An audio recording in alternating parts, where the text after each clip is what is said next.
Hello everyone. In this class, I'll tell you about apportionment of credit and blocked credit. अगर मेरी outward supply taxable है तो government मुझे input tax credit claim करने देती है। अगर मेरी आउटवर्ड सप्लाई एग्जेम्प्ट होगी तो भी क्या मुझे आईटीसी मिलेगी? नहीं। लेकिन कभी कभी मैंने देखा है student come across and they से कि सर क्यों नहीं मिल रही है, मिलनी चाहिए। अगर मेरी आउटवर्ड सप्लाई एग्जेम्प्ट है तो मुझे इनपुट टैक्स क्रेडिट क्यों नहीं मिल रही है? तो मैं उनसे कहता हूं कि गवर्नमेंट अगर आपको उंगली पकड़ा रही है तो क्या आप उसका हाथ पकड़ लेंगे?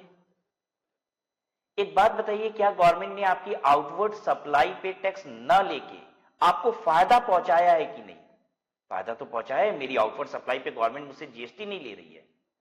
गवर्नमेंट कहती है जिनकी आउटवर्ड सप्लाई पे हम जीएसटी नहीं ले रहे हैं उनको इनपुट टैक्स क्रेडिट क्यों दे दे भाई? इनपुट टैक्स क्रेडिट नहीं मिलेगा। ठीक है, हम क्या कम बड़ा एहसान कर रहे हैं कि आपकी आउटवर्ड सप्लाई पे टैक्स ले ही नहीं रहे? तो अगर मेरी आउटवर्ड सप्लाई फुल्ली टैक्सेबल है तो मुझे फुल आईटीसी मिल जाती है। अगर मेरी आउटवर्ड सप्लाई फुल्ली एग्जेम्प्ट है तो मुझे इनपुट टैक्स क्रेडिट नहीं मिलती है।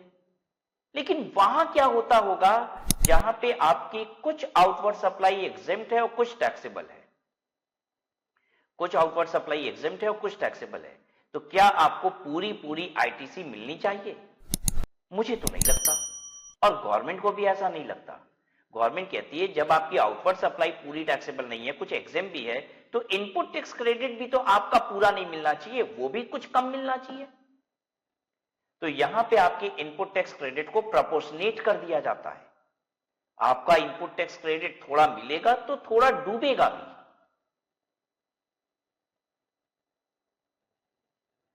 राइट, तो यही सब कुछ हम लोग सीखने वाले हैं आज की क्लास में। अपॉर्शनमेंट कब हो रहा है और कब क्रेडिट ब्लॉक्ड भी है। ये ब्लॉक्ड क्रेडिट का मतलब क्या है? ब्लॉक्ड क्रेडिट का मतलब यह है कि आपको क्रेडिट मिलेगी ही नहीं। You will be ineligible to claim input tax credit. तो आइए मैं आपको बताता हूं कि ये जो इनपुट टैक्स क्रेडिट होती है ना, ये 5 प्रकार की होती है। इनपुट टैक्स क्रेडिट ये 5 टाइप्स की होती है। नंबर वन होती है एक्सक्लूसिवली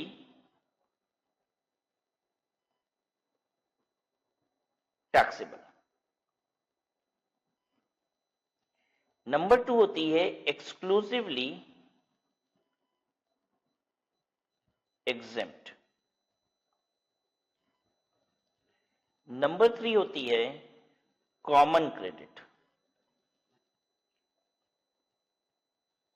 नंबर 4 इनएलिजिबल क्रेडिट, या फिर इसका एक नाम और भी है ब्लॉक्ड क्रेडिट।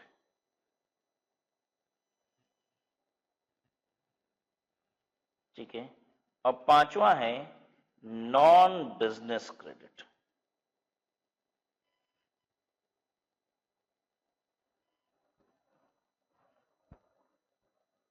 तो input tax credit can be exclusively taxable, exclusively exempt, common credit, ineligible credit और blocked credit, non business credit. आइए एक एक करके हम लोग समझते हैं इन सारी बातों को। एक्सक्लूसिवली टैक्सेबल क्रेडिट का मतलब क्या है? एक्सक्लूसिवली टैक्सेबल वाला आईटीसी क्या है?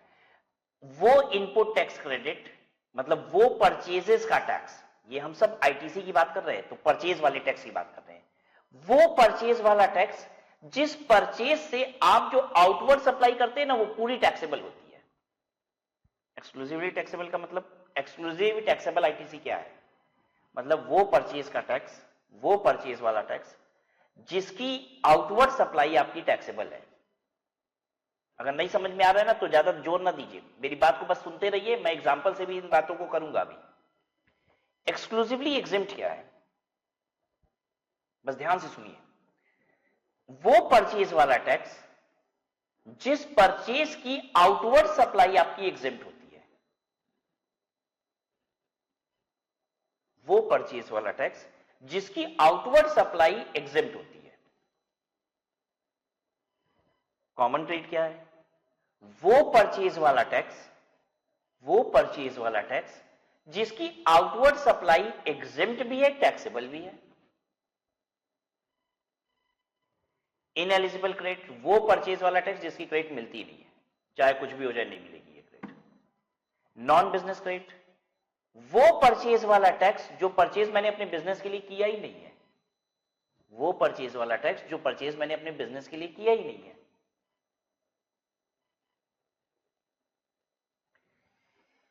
अगर आपकी परचेज का टैक्स है जिसकी आउटवर्ड सप्लाई फुल्ली टैक्सेबल है तो आपको फुल क्रेडिट मिलती है। मतलब यहां पे क्या होता है, यू गेट फुल क्रेडिट। अगर एग्जेम्प्ट है आउटवर्ड सप्लाई, परचेज पे तो आपने टैक्स पे किया है लेकिन आपकी आउटवर्ड सप्लाई एग्जेम्प्ट है, ठीक है, तो नो क्रेडिट, कोई क्रेडिट नहीं मिलेगी।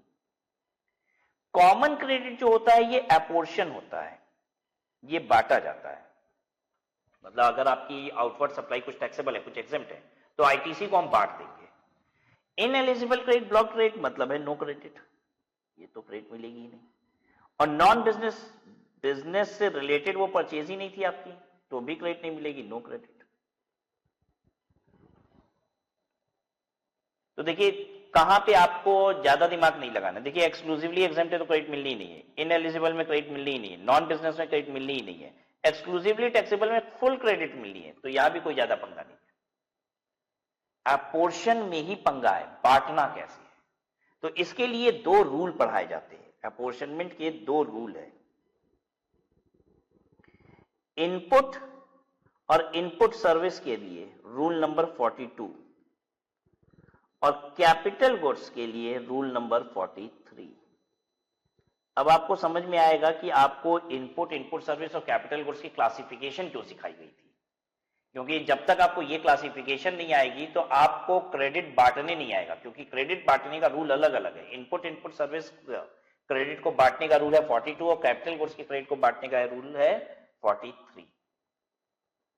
अब मैं आपको अपनी कुछ परचेजेस बताता हूं, आप बताइए इस परचेज के टैक्स को हम क्या कहेंगे।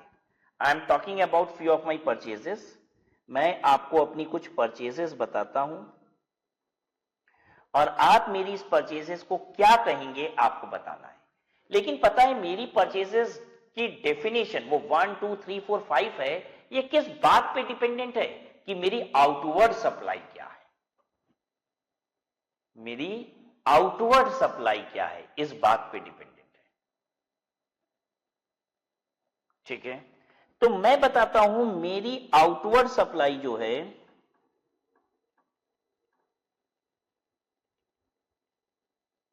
मेरी आउटवर्ड सप्लाई है number 1 video lecture and number 2 मेरी आउटवर्ड सप्लाई है बुक। वीडियो लेक्चर पे 18% का जीएसटी होता है और बुक पे 0% जीएसटी होता है। वीडियो लेक्चर पे 18% जीएसटी होता है और बुक पे 0% जीएसटी होता है। बुक पे, किताबों पे जीएसटी नहीं लगता। अच्छा, जब हम बच्चों को वीडियो लेक्चर देते हैं तो भी आप कहोगे सर उस वीडियो लेक्चर के साथ पेनड्राइव वगैरह में वीडियो लेक्चर जब आप दे रहे हैं तो साथ में बुक भी देते हैं। एक बार के लिए अब ये मानना है कि वीडियो लेक्चर का मतलब सिर्फ लेक्चर है, बुक नहीं है।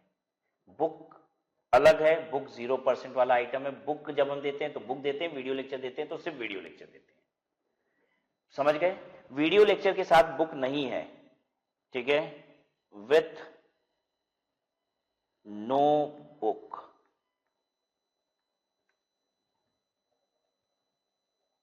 ठीक है, विथ प्रिंटेड बुक हम नहीं देते हैं। या हम ऐसे कह लेते हैं कि अगर हम लेक्चर देते हैं ना तो ये विथ ई बुक होती है, विथ ई बुक। और ये जो 0% जीएसटी वाला आइटम है ना, ये कौन सा, ये प्रिंटेड बुक 0% जीएसटी वाला आइटम है।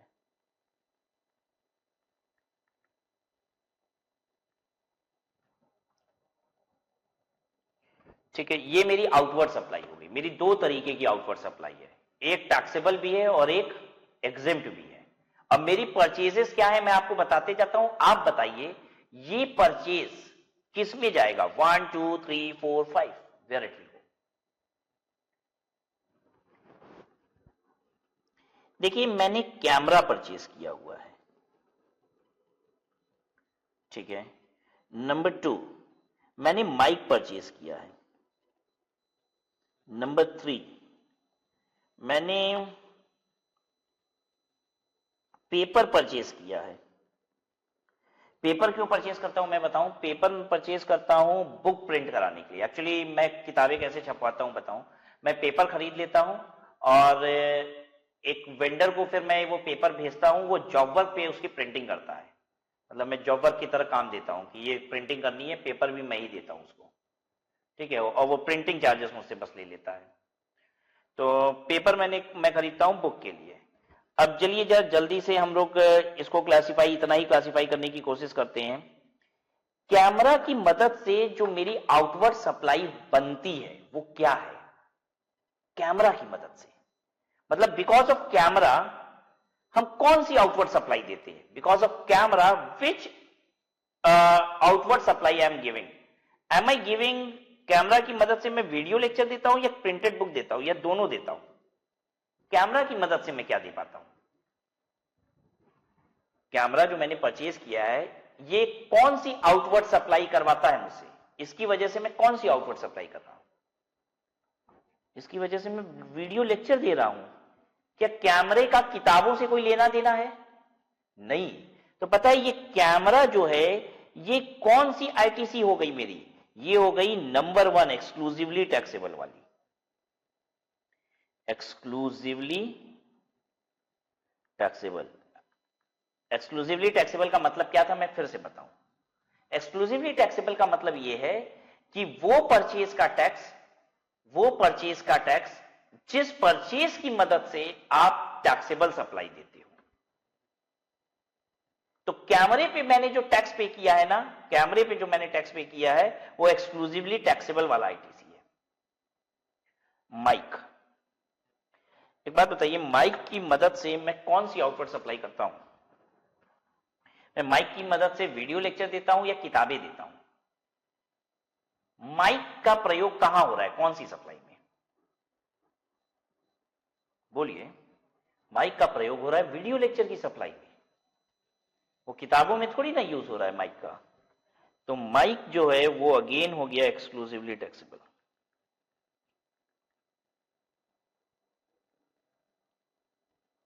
पेपर,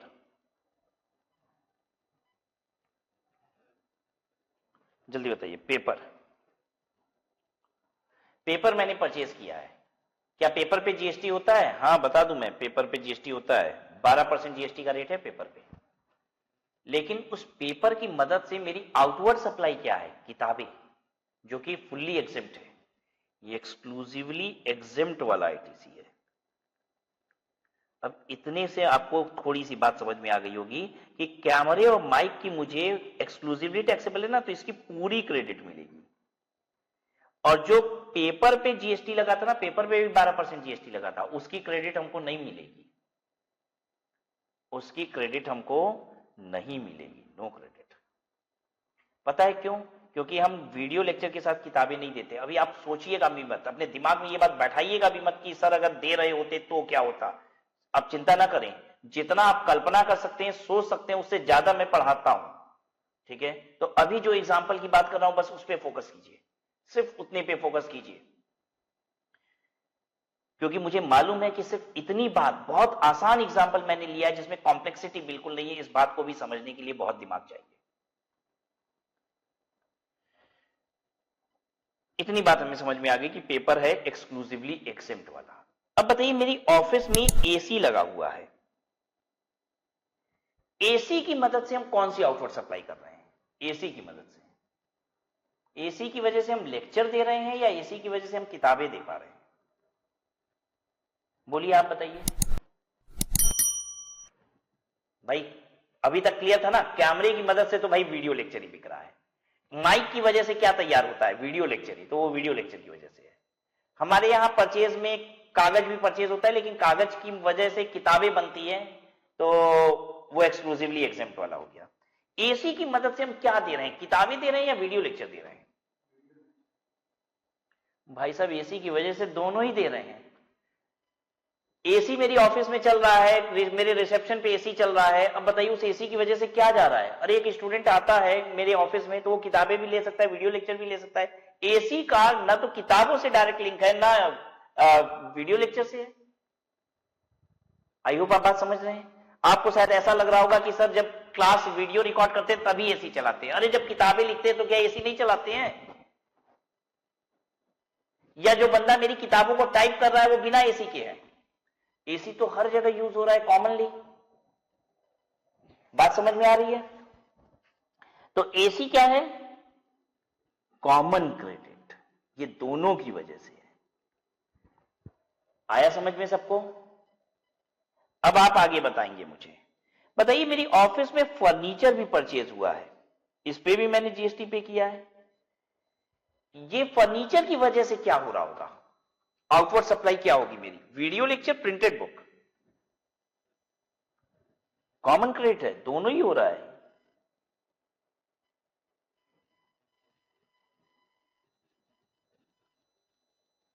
ठीक है, और बताते हैं।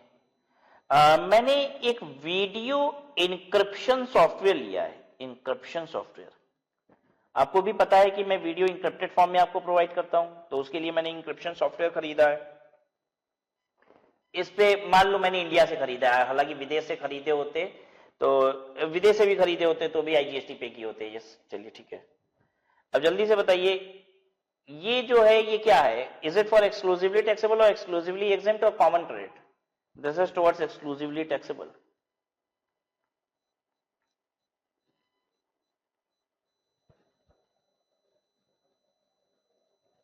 राइट, तो हम लोग पता है क्या क्या, 3 क्लासिफिकेशन तो हमको बहुत अच्छे से आ गई। एक्सक्लूसिवली टैक्सेबल आ गई, एक्सक्लूसिवली एग्जेम्प्ट आ गई, और कॉमन क्रेडिट भी पता चल गया। जिसकी मदद से दोनों चीजें दे रहे हैं वो कॉमन क्रेडिट हो गया। ठीक है, जल्दी बताइए, मैंने मेरी परचेजेस में और क्या है? मैंने गूगल ऐड कराया है, गूगल पे एडवर्टीजमेंट कराया है। अब बताइए, गूगल पे अगर हम एडवर्टीजमेंट कराते हैं तो उससे क्या बिकता है? मेरी किताबें भी बिकती है, मेरा वीडियो लेक्चर भी बिकता है। क्या एडवर्टीजमेंट पे जीएसटी लगता है? हाँ लगता है, इस पे मैंने जीएसटी पे किया है। ये क्या है? Common credit.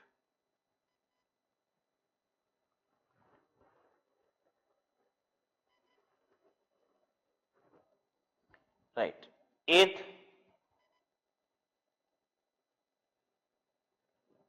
एट्थ है, मैंने माइक परचेज किया है फॉर होम, अपने घर के लिए। एक्चुअली मेरे घर में भजन कीर्तन वगैरह होता है ना, तो उसके लिए एक माइक चाहिए था, तो वो माइक खरीदा है मैंने। ये क्या हो गया? ये हो गया नॉन बिजनेस। इसमें भी कोई टेंशन नहीं है, अगर बिजनेस से रिलेटेड नहीं है तो that is your non business credit.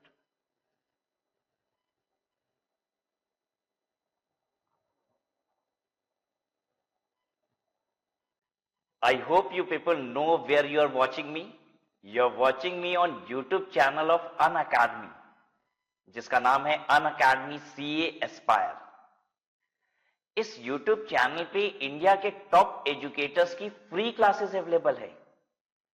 Complete series on income tax amendment, past year paper, costing की कुछ सीरीज है, फाउंडेशन के लिए अकाउंटिंग की कंप्लीट सीरीज है, बहुत कुछ है यहाँ पे। Have you ever seen it properly? If not, तो should I help you in going through the entire YouTube channel? आपकी हेल्प करूं, आपको बताऊं इस YouTube चैनल पे आपको क्या क्या मिलता है। आइए, आप YouTube सर्च कीजिए चैनल अनअकैडमी सीए एस्पायर, तो देखिए ये है channel.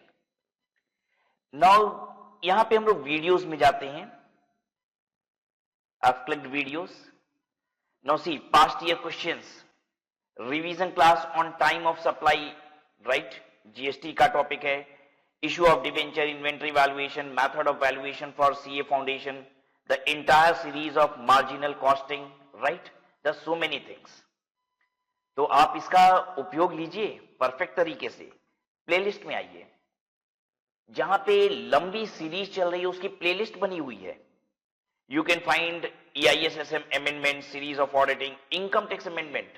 I've taken this income tax amendment, complete amendment class for May 20 examination. And this is equally useful for November 20 examination as well. आपके कोर्स में एक नया टॉपिक ऐड हुआ है, अल्टरनेट मिनिमम टैक्स, जो कि आपके एग्जाम के लिए बहुत इंपॉर्टेंट है। इसकी 2 क्लासेस हैं, ये भी यहां पे अवेलेबल है, free of cost obviously, right? फिर इसके बाद आप कम्युनिटी पोस्ट में जाइए, every day Unacademy is going to post something new which is important for you and it's a notice also at times. जो भी अपकमिंग क्लासेस आ रही हैं यूट्यूब पे उसकी इंफॉर्मेशन मिल जाती है, कभी कभी स्पेशल क्लासेस जो अनअकैडमी के प्लेटफॉर्म पे आती है फ्री ऑफ कॉस्ट, उसकी भी इंफॉर्मेशन यहां पे मिल जाती है। तो इसे जरूर आप रोज विजिट किया करिए। आप देखिए कि what is the upcoming classes, इसकी पूरी इंफॉर्मेशन आपको यहां पे मिलती है, right. Then you will find Unacademy CA plus, एक लिंक देख रही है आपको यहां पे Unacademy CA Plus, इसको क्लिक कीजिए। So you'll now reach to Unacademy platform. What is the benefit of this Unacademy platform? This offers a periodical subscription. Suppose आप अगर 12 महीने की सब्सक्रिप्शन लेते हैं तो 12 महीने तक आप CA की सभी एजुकेटर की सभी सब्जेक्ट की क्लासेस कर सकते हैं, अनलिमिटेड टाइम, राइट। एक सिंगल सब्सक्रिप्शन में आपको फाउंडेशन और इंटरमीडिएट दोनों की क्लासेस ऑफर की जा रही हैं। अगर आप फाउंडेशन के स्टूडेंट हैं तो आप फाउंडेशन क्लियर करने के बाद सेम सब्सक्रिप्शन में इंटरमीडिएट भी कंटिन्यू कर सकते हैं। यहां पे सिर्फ आपको क्लासेस ही नहीं मिलती, लाइव टेस्ट, क्विजेस ये भी मिलता है और अनलिमिटेड एक्सेस मिलता है। यहां पे आपको टीचर्स की फ्री क्लासेस भी अवेलेबल है। हम यहां पे एजुकेटर्स को देख सकते हैं, देखिए these are the top educators. आप एजुकेटर की प्रोफाइल खोल लीजिए और वहां से आप पहुंच जाइए उनकी कुछ फ्री क्लासेस पे। देखिए ये जब मैंने अपनी प्रोफाइल ओपन की तो इसमें सीए एग्जाम्स में ऊपर जो आपको दिखाई दे रहा है दीज आर पेड क्लासेस, ये सब्सक्रिप्शन लेने के बाद ही आप देख सकते हैं। लेकिन उसके नीचे आप देखेंगे special classes, these are free classes. तो बिफोर कमिंग टू प्लेटफॉर्म पहले आप चेक कर लीजिए whether this platform is useful और नॉट। अगर आपको ये स्पेशल क्लासेस अच्छी लगती हैं तो फिर आप सब्सक्रिप्शन ले सकते हैं। सब्सक्रिप्शन लेने के लिए क्या करना होगा,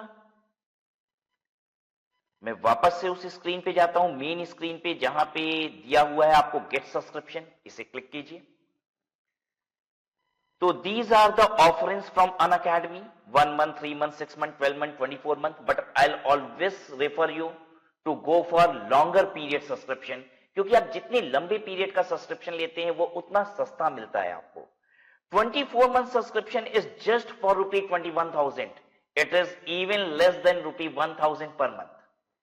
And I'll give you something more, एक मेरी तरफ से गिफ्ट है आप सभी के लिए।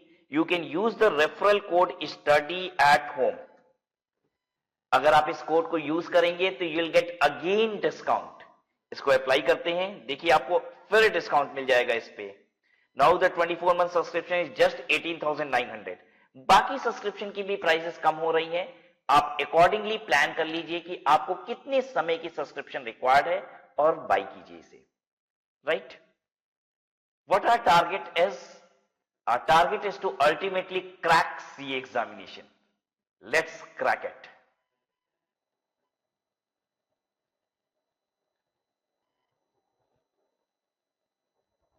ठीक है, कोई दिक्कत तो नहीं हो रही है। नॉन बिजनेस क्रेडिट ये हो गया। अब आप पूछोगे सर इनएलिजिबल या ब्लॉक क्रेडिट क्या होता है, तो इनएलिजिबल या ब्लॉक क्रेडिट का कोई एग्जाम्पल नहीं हो सकता। क्यों? क्योंकि किस चीज की क्रेडिट नहीं मिलती है इसके लिए लॉ है, कानून है, सेक्शन 17(5) ये बताता है कि कौन कौन सी क्रेडिट नहीं मिलती है। तो इसमें एक एग्जाम्पल मैं ले सकता हूं, 17(5) में लिखा हुआ है कार की क्रेडिट नहीं मिलती, ठीक है, कैटरिंग सर्विसेज की क्रेडिट नहीं मिलती। मैं अगर अपनी एम्प्लॉय को पिज्जा खिला दूं ना, पिज्जा पे जीएसटी है, हाँ, क्या उसकी क्रेडिट मुझे मिलेगी? नहीं मिलेगी। तो फूड एंड बेवरेजेस की क्रेडिट नहीं मिलती, आउटडोर कैटरिंग की नहीं मिलती है, कार की क्रेडिट नहीं मिलती है, ये सब बिजनेस के खर्चे हैं लेकिन उनकी क्रेडिट नहीं मिलेगी, ठीक है। नॉन बिजनेस है तब तो बात ही खत्म हो गई, क्रेडिट मिलेगी नहीं, तब तो किसी चीज की क्रेडिट नहीं मिलेगी, ठीक है।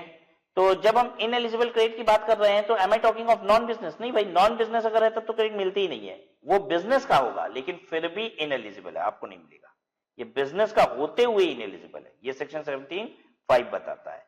बाकी मुझे एग्जांपल्स करने थे तो एग्जांपल से कर लिया, लेकिन इनएलिजिबल के लिए सेक्शन स्पेसिफाइड है, सेक्शन 17(5) जो बताता है कि आपको कौन कौन सी चीजों की क्रेडिट नहीं मिलेगी।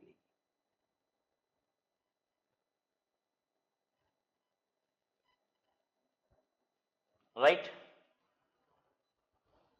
अच्छा, अब मैं एक बात करता हूं, मान लीजिए मैं वीडियो लेक्चर भी विद प्रिंटेड बुक देता, मैं वीडियो लेक्चर भी प्रिंटेड बुक के साथ देता और प्रिंटेड बुक अलग से भी बेचता, तो अब जो मैं कागज खरीद रहा हूं, ध्यान दीजिएगा, कागज से क्या टैक्सेबल आउटवर्ड सप्लाई हो रही है? हाँ, वीडियो लेक्चर के साथ भी तो किताबें जाती हैं, तो टैक्सेबल सप्लाई भी हो रही है। क्या कागज की मदद से किताब बनती है और किताब टैक्सेबल सप्लाई में भी जाती है, वीडियो लेक्चर के साथ भी जाती है, और अलग से भी किताब बिकती है जिसपे 0% जीएसटी है। तो अब किताब कागज का जो क्रेडिट है वो क्या हो जाता है? एक्सक्लूसिवली एग्जिम की जगह कॉमन क्रेडिट हो जाता। बस यही अंतर होता। अब जो कागज है वो क्या हो जाता? कॉमन क्रेडिट बन जाता। ठीक है। अच्छा, अब मान लीजिए मैं प्रिंटेड बुक बेचता ही नहीं हूं, मेरी आउटवर्ड सप्लाई सिर्फ एक ही चीज है, वीडियो लेक्चर्स। मेरी जो भी आउटवर्ड सप्लाई है वो वीडियो लेक्चर है। अगर मेरी आउटवर्ड सप्लाई टैक्सेबल होगी ना, तो मेरा एक्सक्लूसिवली एग्जेम्प्ट आईटीसी कुछ होगा ही नहीं, कॉमन क्रेडिट कुछ होगा ही नहीं, ये दोनों होगा ही नहीं। ये एक्सक्लूसिवली एग्जेम्प्ट तभी हो सकता है जब मेरी आउटवर्ड सप्लाई कुछ एग्जेम्प्ट है, तभी कुछ आईटीसी को हम कहेंगे ये एग्जेम्प्ट वाला है, परचेज है, और तभी हम कॉमन क्रेडिट की भी बात करेंगे। तब तो मेरा सारी की सारी आईटीसी क्या होगी? एक्सक्लूसिवली टैक्सेबल वाली होगी। अगर मेरी पूरी सब आउटवर्ड सप्लाई टैक्सेबल है तो मेरी सारी आईटीसी टैक्सेबल सप्लाई की है। फिर ये इसके साथ साथ या तो कुछ इनएलिजिबल हो सकता है, कुछ नॉन बिजनेस जरूर हो सकता है, लेकिन एक्सक्लूसिवली एग्जेम्प्ट और कॉमन क्रेडिट नहीं आएगा। तो अगर हम सिर्फ वीडियो लेक्चर बेचते तो एसी फर्नीचर ये भी क्या हो जाता है? एक्सक्लूसिवली टैक्सेबल हो जाता है। क्यों? क्योंकि मेरी भाई सारी सप्लाई ही टैक्सेबल है। एक्सक्लूसिवली टैक्सेबल का मतलब क्या है? यहां जब हम आईटीसी को बोल रहे हैं एक्सक्लूसिवली टैक्सेबल, एक्सक्लूसिव एग्जेम्प्ट, तो इसका मतलब क्या है कि इन परचेज की मदद से आपकी आउटवर्ड सप्लाई कैसी है।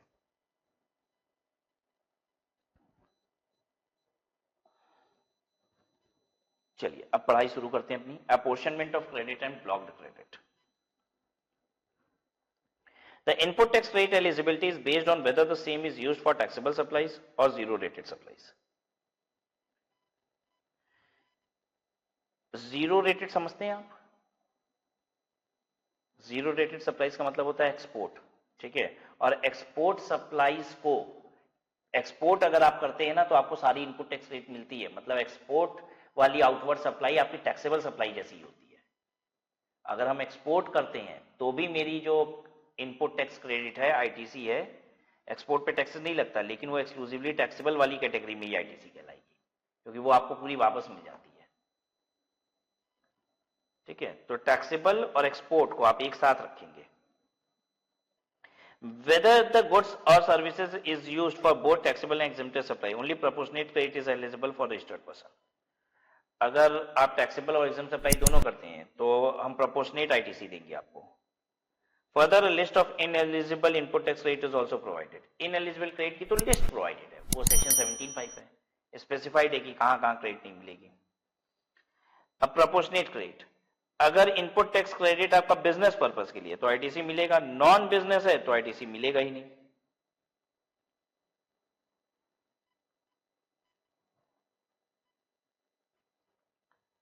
अगर आपकी इनपुट यूज हो रही है टैक्सेबल सप्लाईज के लिए या फिर जीरो रेटेड सप्लाईज के लिए तो आईटीसी मिलेगा। अगर आपकी इनपुट यूज हो रही है किस लिए?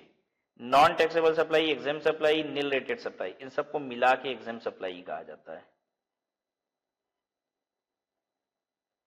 एग्जेम्प्ट सप्लाई की डेफिनेशन याद है? एग्जेम्प्ट सप्लाई में पहला आता था नील रेटेड। नील रेटेड का मतलब होता था 0%, जीरो रेटेड का मतलब होता है एक्सपोर्ट, ठीक है, और नील रेटेड का मतलब होता है 0% वाली सप्लाई जिसपे 0% रेट ऑफ जीएसटी है।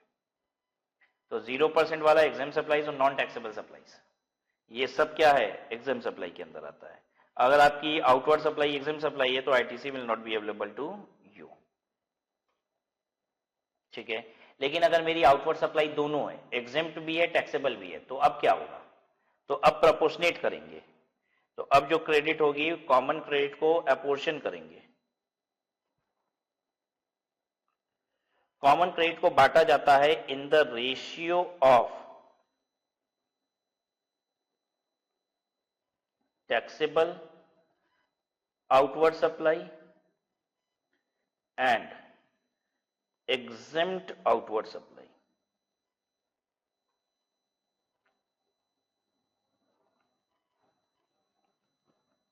जैसे मान लीजिए मेरी कॉमन क्रेडिट है, common credit is equal to 40,000, ठीक है। मेरी टैक्सेबल सेल है 3 लाख और एग्जेम्प्ट सेल है मेरी 1 लाख, ठीक है। तो ये रेशियो क्या हुआ, 3:1 का हुआ, ठीक है। तो ये कॉमन क्रेडिट में से 2 टुकड़ा किया जाएगा, टुवर्ड्स टैक्सेबल सेल और टुवर्ड्स एग्जेम्प्ट सेल।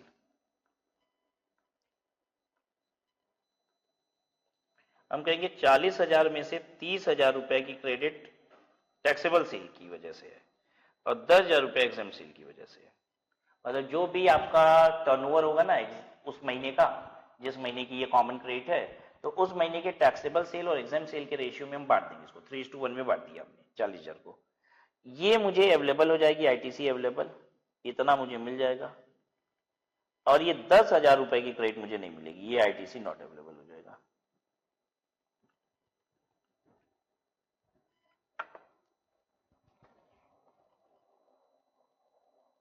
आई बात समझ में कि जो भी कॉमन क्रेडिट होगी वो इस तरीके से रेशियो में बढ़ जाएगा। अच्छा, अब मुझे कब फायदा, एक व्यापारी को कब फायदा है, जब उसे आईटीसी ज्यादा मिले, ठीक है।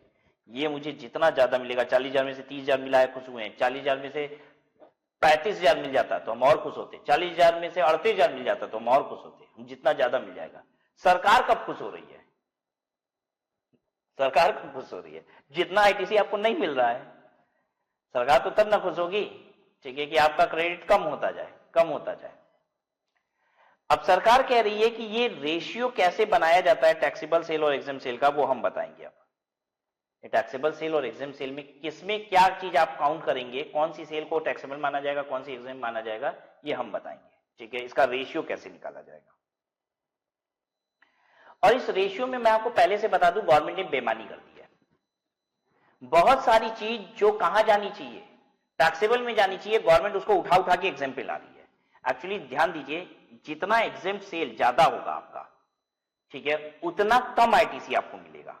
ये जितना ज्यादा हो जाएगा तो सब एग्जेम्प्ट की तरफ जाएगा आईटीसी, ठीक है, तो वो क्रेडिट तो मिलती नहीं है। गवर्नमेंट यहां पे बेईमानी कर रही है, एक गंदा खेल खेल रही है, ऐसे समझिए। बहुत सारी चीज जो आपके हिसाब से टैक्सेबल में जानी चाहिए, एग्जेम्प्ट में नहीं जानी चाहिए, वो एग्जेम्प्ट में घुसा देगी, ताकि एग्जेम्प्ट टर्नओवर आपका बड़ा हो जाए, रेशियो बिगड़ जाए और ज्यादा क्रेडिट आपको न मिले। आइए देखिए लॉ क्या है।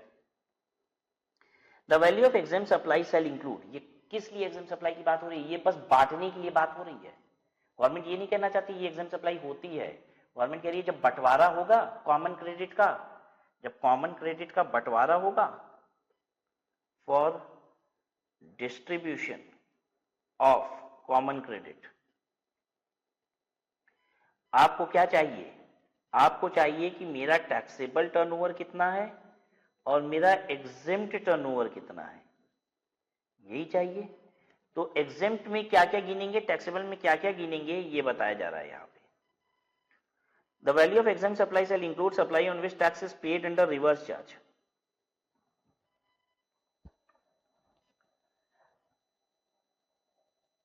क्या कह रहा है, कह रहा है वो सेल जो रिवर्स चार्ज में टैक्सेबल होती है, मतलब वो सेल जो रिवर्स चार्ज में आती है। एक बात बताइए, आपने कोई सेल किया है जिसमें बायर को टैक्स पे करना है, ध्यान दीजिए, ये तो परचेज की बात करिएगा ही मत, हम दोनों ही जगह क्या बात कर रहे हैं, टर्नओवर आपकी सेल की बात हो रही है, तो प्लीज प्लीज प्लीज परचेज दिमाग में घुसे भी ना। जब हम रिवर्स चार्ज की बात करते हैं तो दोनों फैक्टर एक साथ घुसने लग जाता है, बायर खरीदने वाला, सेलर देने, सिर्फ एक की बात करो, सेलर की बात करो, ठीक है, टर्नओवर की बात कर रहे हैं। अगर हमने रिवर्स चार्ज वाली सेल की है तो वो टैक्सेबल है कि एग्जेम्प्ट है, पहले तो ये बताओ। अरे रिवर्स चार्ज है उस पे जीएसटी का, वो टैक्सेबल है, बस अंतर सिर्फ इतना है कि आपने सेल किया, आपको टैक्स सरकार को नहीं देना है, टैक्स सरकार को कौन देगा, खरीदने वाला देगा, अंतर सिर्फ इतना है, वो सेल टैक्सेबल है। लेकिन गवर्नमेंट की बदमाशी देखिए, शैतानी देखिए, आपसे आपकी इनपुट टैक्स क्रेडिट कम करने के लिए कॉमन क्रेडिट का बंटवारा जो है वो आपको कम क्रेडिट मिल पाए, इसलिए कितनी बड़ी शैतानी कर रही है गवर्नमेंट, उस टैक्सेबल सेल को कह रही है कि ये हम एग्जेम्प्ट मानेंगे। वो सेल जो रिवर्स चार्ज में फॉल करता है वो एग्जेम्प्ट माना जाएगा। Oh my God. तो सेल अंडर रिवर्स चार्ज ये एग्जेम्प्ट टर्नओवर है। ध्यान दीजिएगा, कहीं आप इसको सेल अंडर रिवर्स चार्ज को एग्जेम्प्ट मत मान लीजिएगा, अरे मेरे बच्चों वो टैक्सेबल होता है। ये क्यों माना जाएगा? Only and only for one purpose and that is distribution of common credit. Common credit का बंटवारा करने के लिए मुझे रेशियो चाहिए टैक्सेबल और एग्जेम्प्ट का। टैक्सेबल और एग्जेम्प्ट के पाले में आपको कुछ कुछ चीजें डालनी है, सेल डालनी है। गवर्नमेंट ज्यादा से ज्यादा उठा के एग्जेम्प्ट के टर्नओवर के पाले में डाल दे रही है ताकि उसकी टोटल बड़ी हो जाए, और आप जब कॉमन क्रेडिट बांटें तो आपको क्रेडिट कम मिल पाए। ट्रांजैक्शन इन सिक्योरिटीज, अगर आप सिक्योरिटीज में ट्रांजैक्शन करते हैं तो it is neither supply of goods और सर्विसेज। पता है आपको, अगर आप बॉन्ड, डिवेंचर ये सब कुछ बेचते हैं तो ये सेल में आता ही नहीं है, जीएसटी के दायरे से ही बाहर है ये। लेकिन गवर्नमेंट की बदमाशी देखिए, गवर्नमेंट कह रही है जब हम कॉमन क्रेडिट बांटेंगे ना, आपने सेल ऑफ सिक्योरिटीज किया है तो उसको एग्जेम्प्ट टर्नओवर मिलेंगे। देखो क्या बदमाशी है।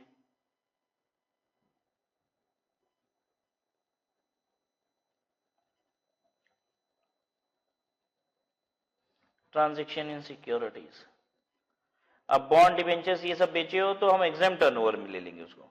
Cell of land and building, अरे ये भी जीएसटी के दायरे से बाहर है। इमूवेबल प्रॉपर्टीज, ये गुड्स नहीं है, सर्विस तो है ही नहीं, तो ये तो जीएसटी के दायरे से ही बाहर है, ये तो सप्लाई में आता ही नहीं है, ये तो जीएसटी का टर्नओवर ही नहीं है। लेकिन गवर्नमेंट कह रही है हम एग्जेम्प्ट मानेंगे इसको।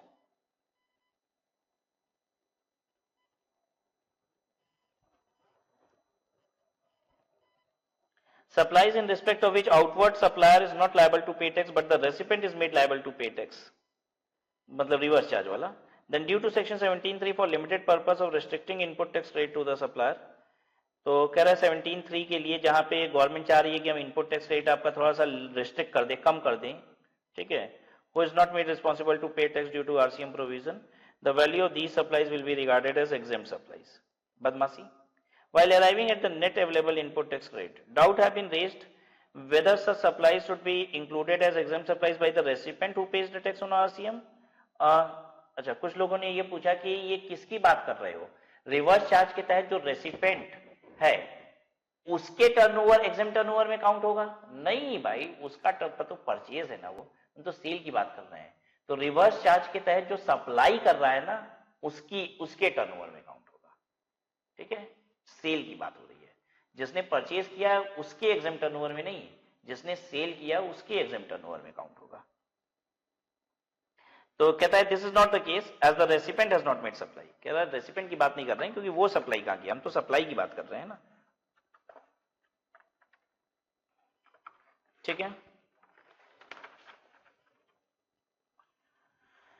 अच्छा, अब ये थोड़ा सा आपके एग्जाम के लिए लीस्ट इंपॉर्टेंट है, लेकिन फिर भी हम लोग जान लेते हैं। बैंकिंग कंपनी, फाइनेंशियल इंस्टीट्यूशन और एनबीएफसी को ये जो इतना उठापटक है ना कि ये वाली क्रेडिट बांट देंगे, ये नहीं मिलेगी, ये पूरी मिलेगी। Banking company, NBFC, financial institution के इनके पास ऑप्शन है कि आप पूरी क्रेडिट का सीधे सीधे आधा ले लो और ये सब लफड़े में मत पड़ो। मतलब जो भी है, चाहे ये कॉमन क्रेडिट हो, चाहे फुल्ली टैक्सेबल वाला हो, फुल्ली एग्जेम्प्ट वाला हो, कोई मतलब नहीं। अब सारी का जितना आपका आईटीसी उसका आधा ले लो तो ये सब बंटवारा कराएंगे। तो ये भी एक सिस्टम है। फिर जो नहीं क्रेडिट मिलती है वो भी मिल जाएगी आपको, मतलब सारी क्रेडिट हम आपको देंगे, फुल क्रेडिट का 50% दे देंगे। तो बैंकिंग कंपनी, इनको ये पास ये ऑप्शन है बस, ठीक है। Refrain from availing input tax rate relatable to non business and not avail any credit restricted under section 17(5) and make this election नहीं सिलेक्शन होना चाहिए, make this selection known in form GSTR 2। Avail full extent of credit on inter-branch supply of services of the banking or NBFC company and also avail 50% of all other input tax credit. All other credit refers to input tax rate that would have been made available under section 16 before administering the restriction in this section. कह रहा है कि बिना restriction के जितनी credit होती है ना, उस क्रेडिट का 50% हम आपको देंगे। अगर आप चाहो तो ये ऑप्शन अवेल कर सकते हो, नहीं तो फिर वही पंगा आपके लिए भी। फुल्ली टैक्सेबल आउटवर्ड सप्लाई वाला मिलेगा, फुल्ली एग्जेम्प्ट वाला नहीं मिलेगा, कॉमन क्रेडिट का बंटवारा होगा, ठीक है, ये सारी चीजें वहां भी होंगी। फिर इनएलिजिबल वगैरह ये सब कुछ नहीं रहेगा, इनएलिजिबल वगैरह भी आपको मिलेगा, ठीक है। ये बैंकिंग कंपनी के लिए, हम लोग बैंकिंग कंपनी पे ज्यादा फोकस ना करें, क्वेश्चन उससे रिलेटेड होने नहीं है एग्जाम में। तो ये थी कहानी, किस तरीके से हम क्रेडिट का बंटवारा वगैरह देखते हैं। अभी एक्चुअल बंटवारा आप दिखेंगे, अभी तो हम लोग बस माइंड मेकअप कर रहे हैं, तैयारी कर रहे हैं अपनी, ठीक है। अब रिस्ट्रिक्शन ऑन आईटीसी सेक्शन 17(5), किन चीजों की क्रेडिट मिलती ही नहीं है। तो आपको क्रेडिट नहीं मिलती है मोटर व्हीकल की, वेसल की, एयरक्राफ्ट की। मोटर व्हीकल का मतलब कार, स्कूटर, बाइक, ये सब, कार, स्कूटर, बाइक, इन सब की क्रेडिट नहीं मिलती है। वेसल मतलब शिप, एयरक्राफ्ट मतलब फ्लाइट, प्लेन,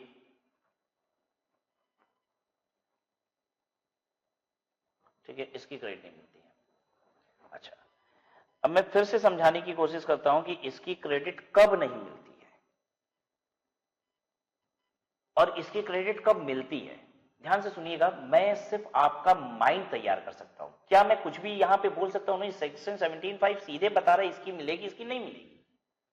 लेकिन इन चीजों की भी क्रेडिट मिल जाती है आपको, मोटर व्हीकल से और फ्लाइट वगैरह की भी क्रेडिट मिल जाती है। कब मिलती है? ध्यान से सुनिए, अगर आप पैसा इन्हीं की वजह से कमा रहे हो, जैसे अगर हम कार की वजह से ही पैसा कमाते हैं, मेरा बिजनेस कार की वजह से चलता है तो मुझे कार की क्रेडिट मिलेगी।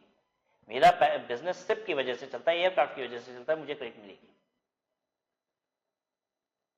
एग्जाम्पल समझिए। एक बात बताइए, हम बिजनेस क्या करते हैं? क्लासेस देते हैं, ठीक है, हम पढ़ाते हैं। हम कार से ऑफिस आते जाते हैं पढ़ाने के लिए, हम कार से ऑफिस आते जाते हैं पढ़ाने के लिए, मुझे कार की क्रेडिट मिलनी चाहिए कि नहीं? बताइए। गवर्नमेंट कहती है नहीं मिलेगी, कहती है आप मुझसे पूछ रही है गवर्नमेंट, कह रही है आप कार से नहीं आओगे, कल को पैदल आओगे तो तुम पढ़ा पाओगे कि नहीं? मैंने कहा हाँ, तब भी पढ़ा पाएंगे, तो कार की वजह से तुम थोड़ी ना पढ़ाते हो। एक बात बताइए, हम कार की बजाय बाइक से आएंगे, स्कूटर से आएंगे, पैदल आएंगे, रिक्शे से आएंगे, बैलगाड़ी से आएंगे, हम जैसे भी आएंगे, हम पढ़ा पाएंगे कि नहीं? क्या कार से आने से मेरे पढ़ाने का कोई लेना देना है? नहीं। मैं कार की वजह से इसका मतलब नहीं कमाता हूं, मुझे कार की क्रेडिट मेरे बिजनेस में नहीं मिलेगी। अच्छा, एक बात बताइए, मैं पता है क्या करता हूं? मैं कार ड्राइविंग सिखाता हूं। अब बताइए, मैं क्या कार की वजह से कमाता हूं? हां, अगर कार नहीं तो मैं कैसे ड्राइविंग सिखाऊंगा? ये थोड़ी ना है कि किसी कबाड़ी वाले के यहां से स्टीयरिंग खरीद के ले आऊंगा, कहूंगा लो इसी को हिलाओ, सीखो कार चलाना। No, this is not possible. मैं कमा ही रहा हूं कार की वजह से, तो मुझे कार की क्रेडिट मिलेगी। ध्यान दीजिएगा, क्या मैं ये बात आपको लॉ पढ़ा रहा हूं? नहीं, अभी से माइंड तैयार कर रहा हूं, मैं एक आइडिया दे रहा हूं, आपके दिमाग में चीजों को बैठाने की कोशिश कर रहा हूं कि सरकार कब आपको कार की क्रेडिट देती है। अब आप खुद से सोच पाएंगे। बताइए, मैं टैक्सी वाला हूं, ठीक है, और भाई आप मुझे बुलाओगे तो मैं टैक्सी लेके आपके यहां पहुंच जाऊंगा, जहां कहोगे वहां ले जाऊंगा और आपसे भाड़ा लूंगा। एक बात बताइए, क्या मुझे कार की क्रेडिट मिलेगी? हाँ, मिलेगी। क्या मैं कार की वजह से कमाता हूं? हाँ। अरे मैं टैक्सी वाला हूं, टैक्सी के बिना टैक्सी वाला कैसे बनाऊं? मुझे क्रेडिट मिलेगी यहां पे।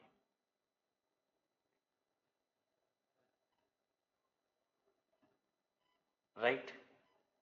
और थोड़ा सा और मैं बस आपका दिमाग थोड़ा सा भरना चाहता हूं इन चीजों से कि कैसे हम क्रेडिट को समझे। देखिए, गवर्नमेंट क्यों नहीं क्रेडिट दे रही है? कार, जब मैं कार खरीद रहा हूं, मैं कह रहा हूं कि मैं तो बिजनेस में इस्तेमाल कर रहा हूं भाई, ऑफिस ही तो आता जाता हूं कार से, क्रेडिट तो मिलनी चाहिए, बिजनेस का काम कर रहा हूं, क्यों नहीं दे रहे हो? सरकार कह रही है कार बिजनेस का नहीं है, कार बिजनेस के ओनर का है। ध्यान से सोचिएगा, कार बिजनेस का थोड़ी ना है। इसका आनंद कौन ले रहा है? बिजनेस नहीं, बिजनेस का मालिक, वो आनंद ले रहा है कार का। इसलिए गवर्नमेंट क्रेडिट नहीं दे रही है। अच्छा, एक बात बताइए, अगर हमने 20 सीटर कोई गाड़ी खरीदी, 20 सीटर, 20 लोग बैठ सकते हैं। अब जरा सोच के देखो, क्या उसका फायदा बिजनेस ले रहा होगा या बिजनेस का मालिक? पता है 20 सीटर गाड़ी लेके मैं थोड़ी ना चलता हूंगा, वो पता है कहां इस्तेमाल होता होगा, हम भी सोच रहे हैं कहां इस्तेमाल होता होगा। हो सकता है ना स्टाफ वगैरह को ऑफिस लाने के लिए यूज होता है, स्टाफ को घर पहुंचाने के लिए यूज होता है, वो पक्का बिजनेस में प्रयोग हो रहा होगा। गवर्नमेंट कह रही है बड़ी वाली गाड़ी है, ज्यादा सीट लगी हुई है, क्रेडिट ले लो। इंटेंशन ये है कि मजा कौन ले रहा है, क्या उस गाड़ी से बिजनेस का आनंद है या बिजनेस के मालिक का आनंद है? अगर बिजनेस का आनंद है उससे तो हम क्रेडिट देंगे सरकार के लिए, अगर बिजनेस के मालिक का आनंद है तो हम क्रेडिट नहीं देंगे। बताइए, अगर study at home private limited 2 seater Ferrari खरीदती है, ओपन गाड़ी, स्पोर्ट्स गाड़ी खरीदते हैं, फरारी 2 सीटर, ठीक है, क्या क्रेडिट मिलेगी? गवर्नमेंट कह रही है study at home private limited को इससे गाड़ी से फायदा होगा क्या? इससे तो जो बिजनेस का मालिक है ना वो मजा लेगा, है कि नहीं बात सही? अब क्रेडिट नहीं मिलेगी। आई होप थोड़ी बात समझ में आई। लेकिन क्या मैं कानून बना रहा हूं? नहीं, कानून बनाने वाली सरकार है। आइए देख लेते हैं क्या बनाया उन्होंने। मैं तो बस आपको इंटेंशन समझा रहा हूं, सरकार कैसे सोचती है। ITC for vehicle will not be available, कह रहा है गाड़ियों की आईटीसी नहीं मिलेगी, except when they are used for, except when they are used for, यानी यहां पे क्रेडिट मिलेगी, आईटीसी मिलेगी। कब मिलेगी बताइए? अगर मैं गाड़ियों का इस्तेमाल कर रहा हूं ट्रांसपोर्टेशन ऑफ गुड्स के लिए, मैंने ट्रॉली खरीदी है, एक बात बताओ, ट्रॉली खरीदी है, क्या मुझे उसकी क्रेडिट मिलेगी? हाँ, ट्रॉली का आनंद मैं थोड़ी ना, बिजनेस का ओनर थोड़ी ना ले रहा होगा। आप समझ पा रहे हो ना क्यों मिल रही है? क्योंकि गवर्नमेंट समझ रही है ट्रॉली का इस्तेमाल तो किस लिए हो रहा होगा, सामान ढोने होने के लिए। ट्रॉली ली मैंने, मान लीजिए मैंने और क्या लिया, ट्रक लिया, क्या उसकी क्रेडिट मिलेगी? हाँ, that is for transportation of goods. अब आप खुद से सोच पाओगे कि यस इसकी क्रेडिट मिलेगी, this is for transportation of goods, ये तो बिजनेस में इस्तेमाल हो रहा है। Making the following taxable services for the supply of such vehicle और कन्वेंस। अच्छा, आप गाड़ियां खरीदे हो क्योंकि आप गाड़ी बेचते हो, तब तो भाई मुझे क्रेडिट मिलेगी, तब तो स्वाभाविक सी बात है मिलेगी। गाड़ी खरीदे हैं और उसी को बेचते हैं तो उसकी क्रेडिट मिलेगी। अच्छा, ट्रांसपोर्टेशन ऑफ पैसेंजर का काम करते हो आप, बसेस वगैरह चलवाते हो तो बस की क्रेडिट मिलेगी। हाँ, ट्रेनिंग कराते हो आप, गाड़ी चलाना सिखाते हो, हवाई जहाज उड़ाना सिखाते हो, समुद्री जहाज को नेविगेट करना यानी चलाना सिखाते हो, क्या आपको इन चीजों की, इन गाड़ियों की, जहाज की क्रेडिट मिलेगी? हाँ मिलेगी। Motor vehicle for transportation of passenger having seating capacity of more than 30 including driver और वेसल एयरक्राफ्ट। क्या कह रहा है? 13 लोगों से ज्यादा बैठने की जगह अगर है, 13 लोगों से ज्यादा बैठने की जगह है इंक्लूडिंग ड्राइवर, तो हम क्रेडिट देंगे उसकी, क्योंकि गवर्नमेंट को समझ में आ रही है ना 13 लोगों से ज्यादा बैठने की जगह वाली अगर गाड़ी कोई खरीद रहा है तो वो अब बिजनेस में इस्तेमाल हो रही होगी। पक्का है कि उसका इस्तेमाल स्टाफ को लाने जाने के लिए किया जाता होगा, ये मतलब बिजनेस के प्रयोग में आती होगी, ये स्वाभाविक सी बात है। क्योंकि 13 सीटर गाड़ी लेके कोई बिजनेस का मालिक चलेगा क्या खाली सीट के साथ? नहीं, तो ये क्रेडिट मिलेगी इसकी। Motor vehicle for transportation of money for और बाय अ बैंकिंग कंपनी और फाइनेंशियल इंस्टीट्यूशन। अच्छा, आपको मालूम है कि नहीं, बैंकों के पास एक वैन होती है जिसमें वो नोट भरते हैं, पूरी गाड़ी नोटों से भरी होती है और वो घूम घूम के एटीएम भरती है उससे। अब बताइए बैंकों को उस गाड़ी की क्रेडिट मिलनी चाहिए कि नहीं? हाँ, उस गाड़ी के बिना तो उनका धंधा ही नहीं चलेगा। अच्छा, सिर्फ बैंकों को नहीं, अब मान लीजिए मैं, अच्छा ये बैंक, बहुत सारे बैंक ना खुद से गाड़ियों में नोट नहीं भरते हैं, वो प्राइवेट एजेंसी को हायर करते हैं, वो एजेंसी नोट भरती है गाड़ियों में। मतलब अपनी गाड़ी होती है एजेंसियों की, वो गाड़ियों में नोट भर के ले जाते हैं बैंक से और ले जाके एटीएम भरते हैं। तो जैसे मान लीजिए मुझे बैंक ने कॉन्ट्रैक्ट दिया है कि मुझे रोज एटीएम भरना है, और मैं अपनी गाड़ी लेके जाता हूं बैंक से नोट भरता हूं अपनी गाड़ी में, ले जाके एटीएम भर देता हूं। मैं गाड़ी का प्रयोग क्यों कर रहा हूं पता है ना? एटीएम भरने के लिए। जल्दी से बताइए मुझे गाड़ी की क्रेडिट मिलेगी कि नहीं? मिलनी चाहिए कि नहीं आपके हिसाब से? बोलो।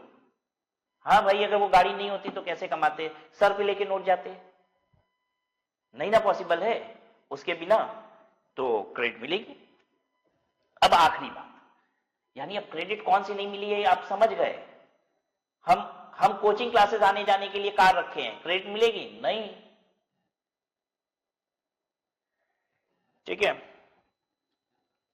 अब देखिए गवर्नमेंट भी ये सब समझती है ना। देखिए गवर्नमेंट जान रही है कि अब मान लीजिए, अब देखिए गवर्नमेंट क्या समझ रही है, अब राज अग्रवाल को कार खरीदनी होगी तो वो खरीदेंगे।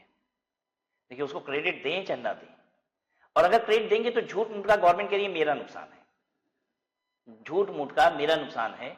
वो इसलिए क्योंकि जब वो कार खरीदते हैं तो बड़ी जीएसटी आती है। क्या जीएसटी ज्यादा लगती है कार पे? हाँ, लग्जरी आइटम है, ज्यादा जीएसटी आती है। उसकी क्रेडिट दे देंगे तब तो और मजे हो जाएंगे इनके, बल्ले बल्ले। फिर तो राज अग्रवाल जैसे लोग हर साल नई नई गाड़ियां खरीदेंगे भैया, क्योंकि जीएसटी का बर्डन ही नहीं है, जीएसटी तो पूरी माफ हो जा रही है, क्रेडिट मिल जा रही है ना आउटपुट टैक्स से, हमको घटाने को मिल जाता है आउटपुट टैक्स से, तब तो और मजे हो गए। अब एक एग्जांपल से मैं आपको बात करूं कि 10 लाख रुपए की कार में लगभग 3 लाख रुपए तो जीएसटी ही है। 10 लाख रुपए की गाड़ी में 3 लाख रुपए तो जीएसटी ही है। और अगर मुझे एक सरकार इस 3 लाख रुपए की क्रेडिट दे देगी तो मैं क्या करूंगा, ध्यान से सुनिए। मैं सोचूंगा मुझे कार तो पड़ी 7 ही लाख रुपए की, 1 साल चलाऊंगा, और 1 साल चलाने के बाद इस 10 लाख रुपए की कार का कोई 6 लाख रुपए भी दे रहा होगा, बेच दूंगा। अरे मेरा कितना घाटा हुआ, 1 लाख रुपए। फिर धक से दूसरी गाड़ी खरीदूंगा 20 लाख रुपए की। अब मैं जीएसटी की तो हमको क्रेडिट मिल जाती है पूरी पूरी, तो टेंशन तो ही नहीं है, तो सरकार यहां क्रेडिट नहीं देगी। ठीक है, अब अगली बात, लास्ट बात यहां पे क्या कहता है, कहता है जिन गाड़ियों की क्रेडिट मिलती है उस गाड़ी के इंश्योरेंस जब कराओगे, इंश्योरेंस पे भी जीएसटी लगता है, तो उस इंश्योरेंस की भी क्रेडिट मिलेगी। अगर आपको गाड़ी की क्रेडिट मिली है तो उस गाड़ी को बनवाओगे, रिपेयर मेंटेनेंस कराओगे तो उस पर भी जीएसटी लगता है, उसकी भी क्रेडिट मिलेगी। लेकिन अगर गाड़ी की क्रेडिट नहीं तो रिपेयर इंश्योरेंस की क्रेडिट नहीं। समझ गए? अगर गाड़ी की क्रेडिट मिली है तो गाड़ी पे लगने वाले सारे खर्चे की भी जीएसटी की क्रेडिट मिलेगी, और अगर गाड़ी की क्रेडिट नहीं मिली है तो गाड़ी पे लगने वाले खर्चे की क्रेडिट भी नहीं मिलेगी। जल्दी से बताइए, क्या मुझे कार की जीएसटी की क्रेडिट मिलती है? नहीं। तो क्या मैं कार का इंश्योरेंस कराता हूं तो उसके जीएसटी की क्रेडिट मिलती है? नहीं। मेरी कार कभी खराब हो जाती है, बनने भेजता हूं, वहां पे भी वो रिपेयर चार्जेस पे जीएसटी लगा के भेजता है, क्या उसकी क्रेडिट मिलती है? नहीं। मेरे कार में कभी कोई पार्ट खराब हो जाता है, मैं वो पार्ट खरीदता हूं, उस पर भी जीएसटी लगता है, क्या मुझे उसकी क्रेडिट मिलती है? नहीं। मुझे कार से रिलेटेड किसी भी खर्चे की कोई भी क्रेडिट नहीं मिलती। लेकिन जिसको कार की क्रेडिट मिलती है उसको सारे खर्चे की क्रेडिट मिलती है फिर कार से रिलेटेड। अब देखिए बी, सप्लाई ऑफ गुड्स और सर्विसेज बी। अच्छा एक बात बताओ मुझे, जल्दी से बताना, ये जो मैं ब्लॉक्ड क्रेडिट पढ़ रहा हूं ना, इसमें बहुत सारे आइटम है। ए ये हो गया मोटर व्हीकल वाला, बी अब दूसरा देखने जा रहा हूं। मैं जानना चाहता हूं ये कौन सी क्रेडिट को कह रहा है कि ब्लॉक है, नहीं मिलेगी आपको? बिजनेस से रिलेटेड खर्चा कि नॉन बिजनेस खर्चा? किसकी बात कर रहा है? ये जो मोटर व्हीकल की बात कर रहा था ऊपर, वो बिजनेस वाली बात कर रहा था, नॉन बिजनेस वाली बात कर रहा था? भाई साहब बिजनेस की बात कर रहा था, नॉन बिजनेस की क्रेडिट तो वैसे भी नहीं मिलती। अगर मैं कार खरीद के अपनी बीवी को दूंगा सब्जी लाने के लिए, तो क्या उसकी क्रेडिट मिलेगी? वो तो सपने में भी मत सोचना। अरे उसकी तो मिलेगी ही नहीं, कभी नहीं मिलेगी।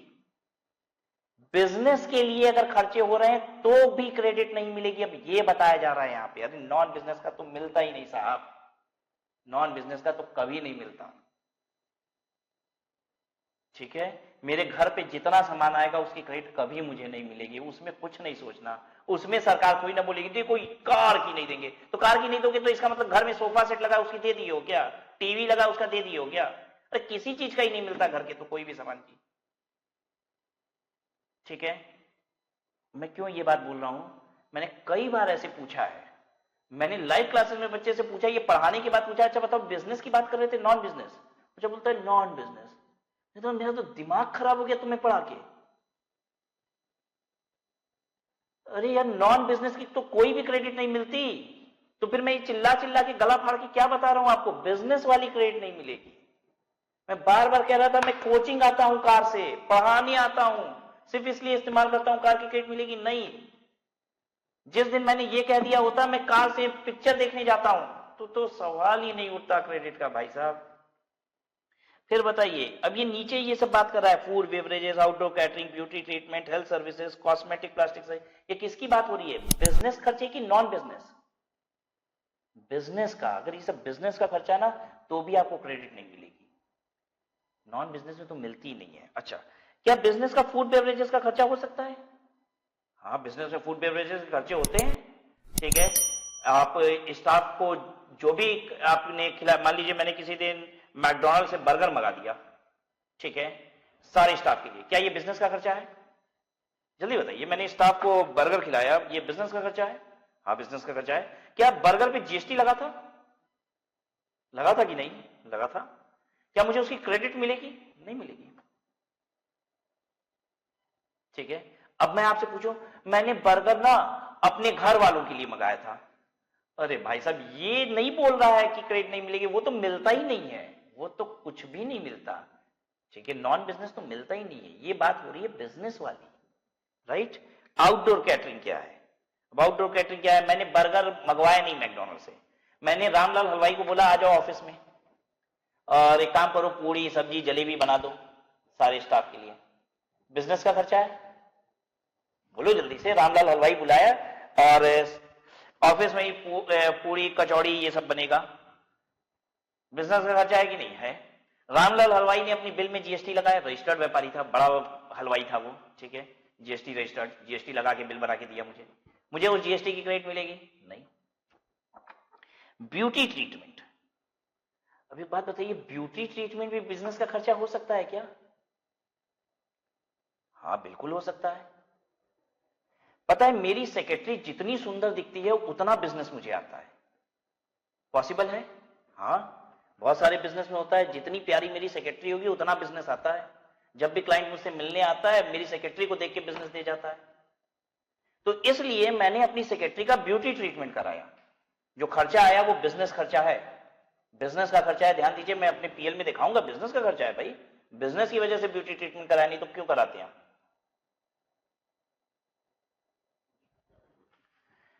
वो बिजनेस का खर्चा है, लेकिन उस ब्यूटी ट्रीटमेंट पे जो जीएसटी लगा है उसकी क्रेडिट मुझे नहीं मिलती, तो सरकार ये सब क्रेडिट नहीं दे रही है। नंबर 1, व्हीकल वाली क्रेडिट नहीं मिलती, मैकडोनल्ड से बर्गर मंगाए वो सबकी क्रेडिट नहीं मिलती, रामलाल हलवाई को बुला दिए उसने जीएसटी लगा दिया, क्रेडिट नहीं मिलती, मैंने अपनी सेक्रेटरी का ब्यूटी ट्रीटमेंट करा दिया, क्रेडिट नहीं मिलती। हेल्थ सर्विसेज, हेल्थ सर्विसेज क्या है मैं आपको बताऊं, क्या होता है हेल्थ सर्विसेज, जानते हो?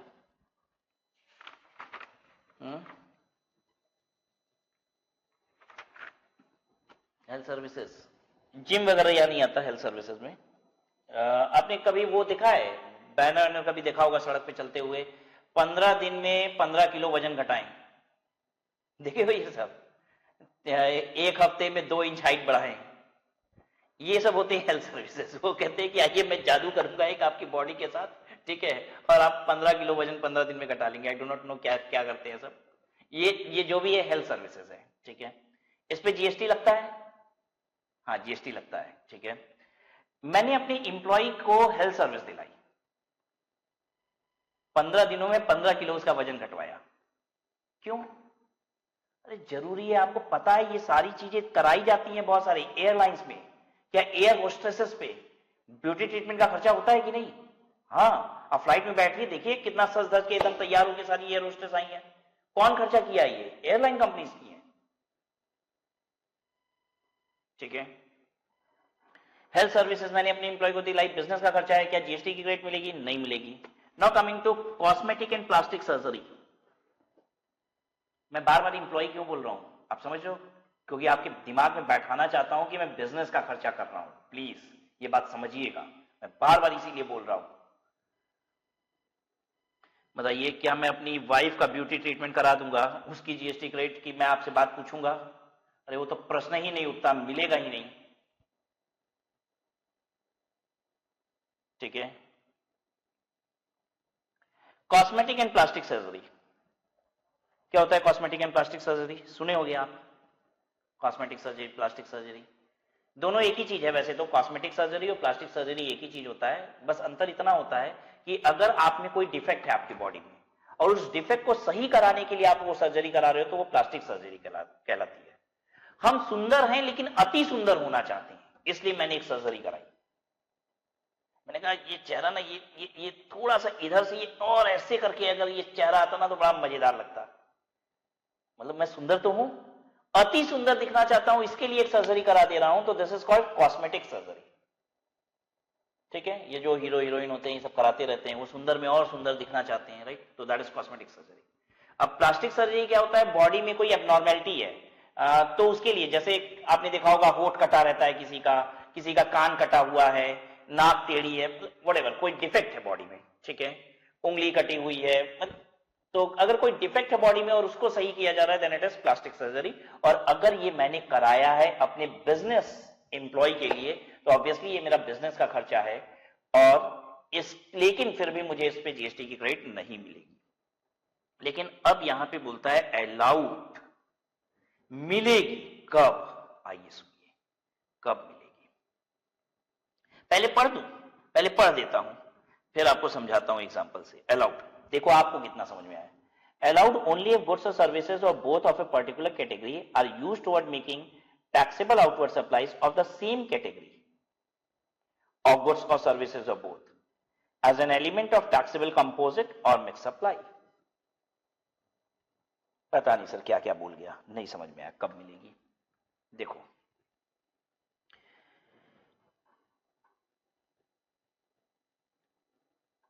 राज अग्रवाल, रामलाल हलवाई, राज अग्रवाल रामलाल हलवाई को बोलते हैं, एक कॉन्ट्रैक्ट देते हैं, किस चीज का, पूड़ी कचौड़ी जलेबी ये सब बनानी है, ठीक है। रामलाल हलवाई ने राज अग्रवाल को इसके लिए कोट किया कि हम आपसे लेंगे 1,00,000 रुपया प्लस जीएसटी। मैंने कहा ठीक है, डन है, चलो तुम, नहीं बहुत ज्यादा नहीं हो गया कचौड़ी जलेबी बनाने का 1,00,000, कम कर देना, ज्यादा लग रहा है, चलो 20,000 प्लस जीएसटी पे डन हुआ। रामलाल हलवाई 20,000 रुपया प्लस जीएसटी में वो आउटडोर कैटरिंग सर्विसेज देंगे मुझे, ठीक है। मुझे का मतलब यहाँ पे राज अग्रवाल का मतलब है, राज अग्रवाल बिजनेस की बात हो रही है, ठीक है ना, मैं पर्सनल नहीं ले रहा हूं, घर पे नहीं ले रहा हूं, बिजनेस में ले रहा हूं।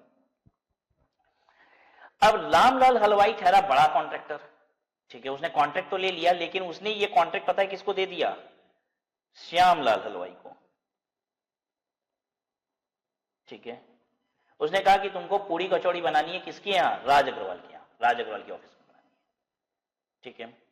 तो श्यामलाल हलवाई को जब इसने कॉन्ट्रैक्ट दिया होगा तो 20,000 प्लस जीएसटी से ज्यादा में दिया होगा, कम में दिया होगा।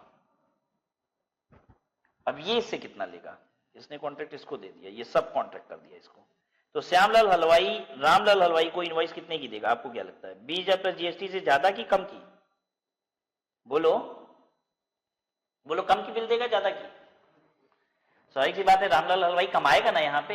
लेकिन कभी कभी मुझे इतने होनहार बच्चे मिलते हैं, बोलते हैं सर अब वो बनाएगा 30,000 प्लस जीएसटी की बिल। कहते बेशर्मो शर्म करो, तुम लोग तो एकदम बिजनेस करने लायक ही नहीं हो। 20,000 रुपए में ठेका लिया है रामलाल हलवाई, तो अब उसको देगा 15,000 रुपए में ठेका, अपने भी तो कमाएगा। अब श्यामलाल हलवाई बिल बनाता है 15,000 प्लस जीएसटी की और देता है रामलाल हलवाई को। अब पूरी कचौड़ी कौन छानेगा हमारे यहाँ, श्यामलाल हलवाई, ठीक है। लेकिन भाई ध्यान दीजिए, मैंने तो ठेका किसको दिया है, रामलाल हलवाई को। अब रामलाल हलवाई किसको बेचा, हमको किसको भेजा, क्या किया, हमको क्या मतलब है। अब रामलाल हलवाई हमको जब 20,000 प्लस जीएसटी की बिल देगा तो हम उसको पैसा दे देंगे। मैंने ये जीएसटी पे किया, क्या मुझे इसकी आईटीसी मिलेगी, ये जीएसटी मैंने दिया है, क्या मुझे इसकी आईटीसी मिलेगी, आंसर इज नो, आईटीसी नहीं मिलेगी। रामलाल हलवाई ने ये वाली जीएसटी पे की है, जो श्यामलाल हलवाई अपने बिल में जीएसटी लगाया था ना, वो रामलाल हलवाई दिया है। क्या रामलाल हलवाई को आईटीसी मिलेगी, आंसर इज यस, ये वाली आईटीसी मिलेगी, रामलाल हलवाई को मिलेगी आईटीसी। अगर आप इनमें से, क्या लिखा था यहां पे, कि अगर आप इनमें से ये सर्विस लेते हो, यही सर्विस देने के लिए, यही सर्विस लेते हो, यही सर्विस देने के लिए तो क्रेडिट मिलती है। रामलाल हलवाई ने कैटरिंग की सर्विस ली, कैटरिंग की सर्विस देने के लिए, इसलिए उसको क्रेडिट मिल रही है। राज अग्रवाल ने कैटरिंग की सर्विस ली, कैटरिंग की सर्विस देने के लिए नहीं, हमारी तो एक ही सर्विस है, वीडियो लेक्चर बेचते हैं। हम देते क्या है, हम कैटरिंग तो ही ना देते हैं। हमने कैटरिंग ली कैटरिंग देने के लिए नहीं, हमने कैटरिंग की सर्विस ली, देते तो क्या है, वीडियो लेक्चर, इसलिए मुझे क्रेडिट नहीं मिली थी। तो याद रखिएगा, ये सारी सर्विस लेने वाले अगर यही सर्विस देते हैं तो क्रेडिट मिल जाती है उनको, यही बात यहां लिखी थी।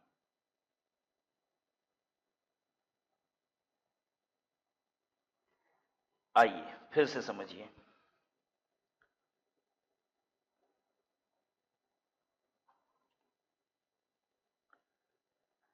राज अग्रवाल ने लैक्मे सैलून से बात की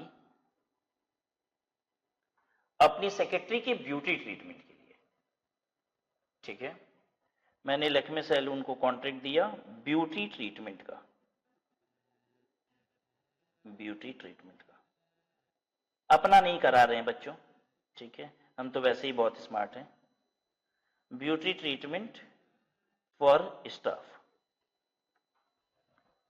ये कॉन्ट्रैक्ट दिया। लैक्मे सैलून ने यही काम, पता है मैंने जिस स्टाफ को भेजा ब्यूटी ट्रीटमेंट के लिए, उसने फेयर एंड लवली सैलून एक है, फेयर एंड लवली सैलून, इसको ये काम दे दिया, इसने इसको ये कॉन्ट्रैक्ट दे दिया। मतलब मेरा वाला कॉन्ट्रैक्ट उठा के इसने किसी और को दे दिया। तो अब इसने क्या किया, ये सब कॉन्ट्रैक्ट कर दिया इसको। लैक्मे सैलून ने मुझे बिल बना के दी 50,000 प्लस जीएसटी। गजब का ब्यूटी ट्रीटमेंट हुआ, उससे स्टाफ पहचान में नहीं आ रहा था फिर तो, क्योंकि ये कौन आ गया, तो पता चला अच्छा नहीं वही है जिसको मैंने भेजा था। ठीक है, ये 50,000 plus GST. Fair and lovely salon ने भी तो लैक्मे सैलून को बिल बना के भेजा होगा, कितने का भेजा होगा, स्वाभाविक सी बात है, वो तो कम में सेटिंग किया होगा अपना थोड़ा। ठीक है, अब इसने सेटिंग किया था, मुझे पता चला 35,000 प्लस जीएसटी का, मुझे कुछ नहीं पता चला, ये हुआ था। ठीक है, अब देखो ये जीएसटी की पेमेंट 50,000 प्लस जीएसटी पे राज अग्रवाल की है, क्या मुझे क्रेडिट मिलेगी, आईटीसी मिलेगी? नहीं। ये अब दूसरा वाला ये जीएसटी की पेमेंट कौन किया है, ये पेमेंट किया है लैक्मे सैलून। क्या इसको आईटीसी मिलेगी? हाँ मिलेगी। पता है क्यों? क्योंकि इसने ब्यूटी ट्रीटमेंट की सर्विस ली है फेयर एंड लवली सैलून से, क्योंकि ब्यूटी ट्रीटमेंट की सर्विस देनी थी राज अग्रवाल को। आया समझ में सबको? अब मैं ज्यादा नहीं बोलूंगा, ठीक है।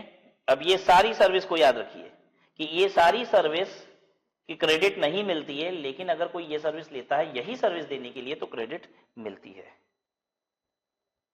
आगे देखिए,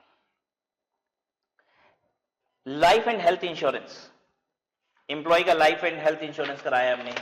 rent a cab service, rent a cab service का मतलब क्या होता है? एम्प्लॉय को जाने आने के लिए मैंने किराए पे कैब दी हुई है, किराए पे कार दी हुई है, मतलब मैंने खुद किराए पे कार लेके एम्प्लॉय को दी है जाने आने के लिए। किराया कौन भरता है? कंपनी भरती है। ठीक है, क्या इसकी क्रेडिट मिलेगी जो इस पे जीएसटी लग रहा है? Allowed only if where the services are notified as obligatory for an employer to provide to an employ.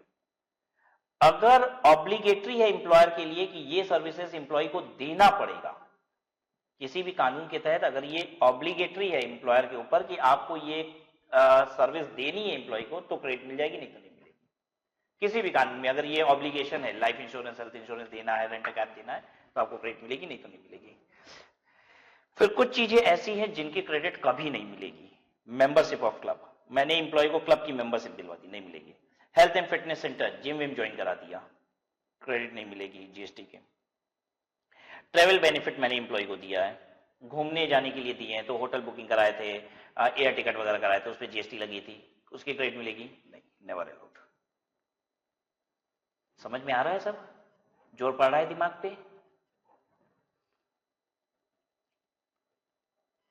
अब आइए अगली बात, जिसे जानकर आपको अच्छा नहीं लगेगा और मुझे भी अच्छा नहीं लगता है, लेकिन गवर्नमेंट देखिए अपनी रेवेन्यू बचा के चलती है।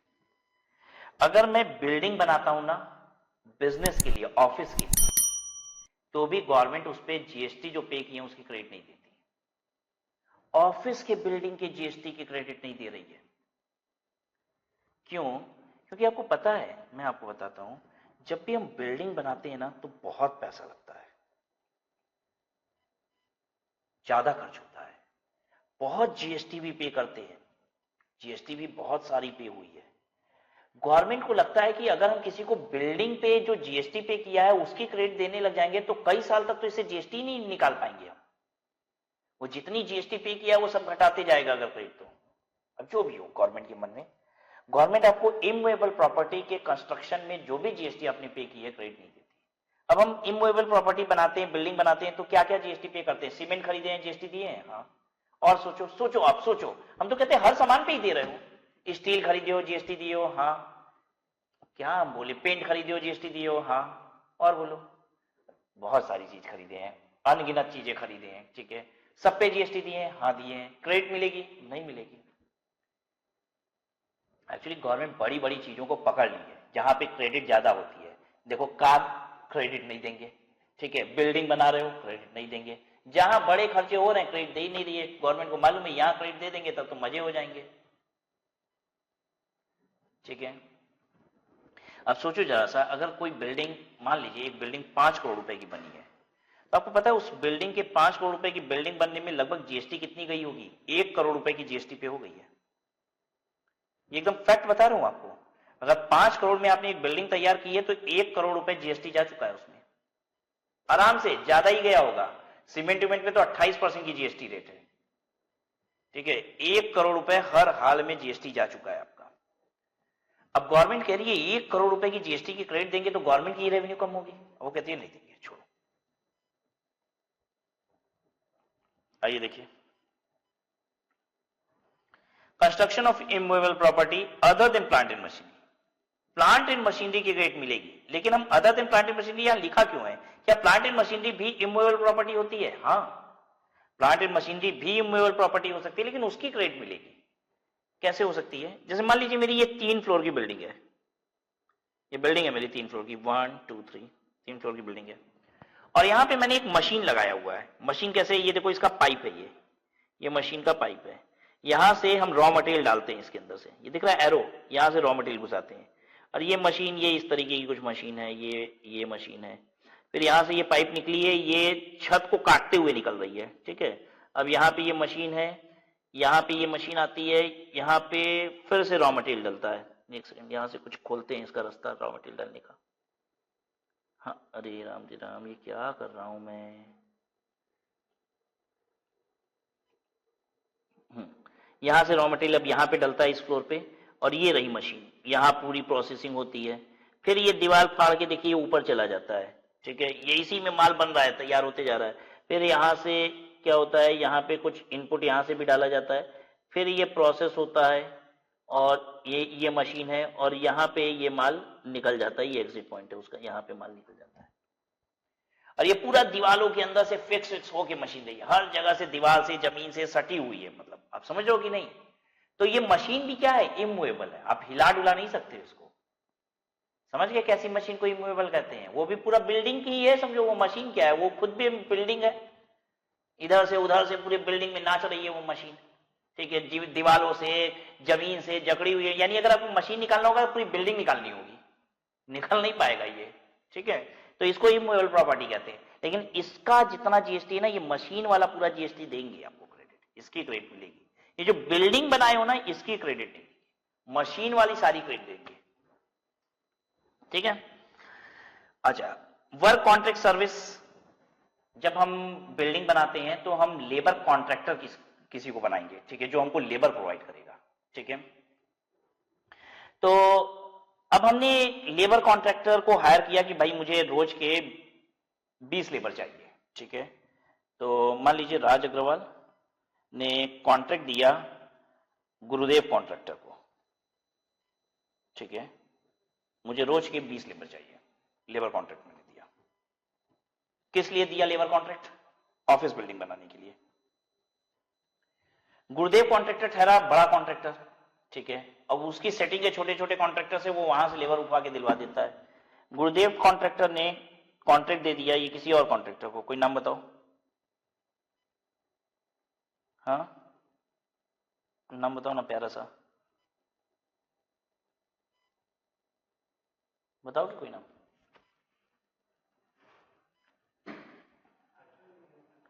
अर्जुन कॉन्ट्रैक्टर को दे दिया ये काम, ठीक है।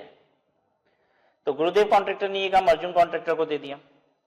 अब अर्जुन कॉन्ट्रैक्टर ने एक बिल किसको करेगा? अर्जुन कॉन्ट्रैक्टर बिल किसको बना के देगा? गुरुदेव कॉन्ट्रैक्टर को। इसने बिल बना के दी इसको 1 लाख प्लस जीएसटी। गुरुदेव कॉन्ट्रैक्टर ने हमको ठग लिया, इन्होंने बिल बना दी हमको 1.5 लाख प्लस जीएसटी। ठीक है, मैंने ये जीएसटी की पेमेंट की, ये किसने किया? राज अग्रवाल ने ये जीएसटी की पेमेंट की, ये पेमेंट मैंने किया, क्या मुझे आईटीसी मिलेगी? Answer is no.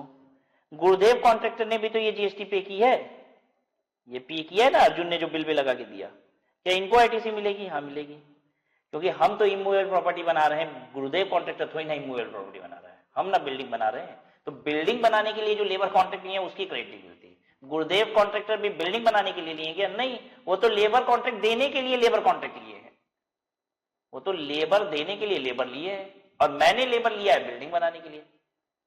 आई बात समझ में ना? तो यही बात कह रहा है कि वर्क कॉन्ट्रैक्ट सर्विस की क्रेडिट नहीं मिलेगी except where it is an input service for further supply of work contract service. लेकिन अगर आपके लिए ये इनपुट सर्विस है ताकि आप फिर से यही सर्विस किसी को दे सको, ये गुरुदेव की बात हो रही है, ठीक है, तो उसको क्रेडिट मिल जाएगी। अच्छा, गुड्स और services received by taxable person for construction of immovable property on its own account even when used in the course of furtherance of business. जितना हम गुड्स खरीदेंगे, सीमेंट, सरिया, बालू, गिट्टी, फलना ढमका, उन सब की क्रेडिट हमें नहीं मिलेगी। ITC is not applicable. Construction का मतलब क्या होता है? अब गवर्नमेंट कह रही है कि कंस्ट्रक्शन का मतलब भी समझ लो।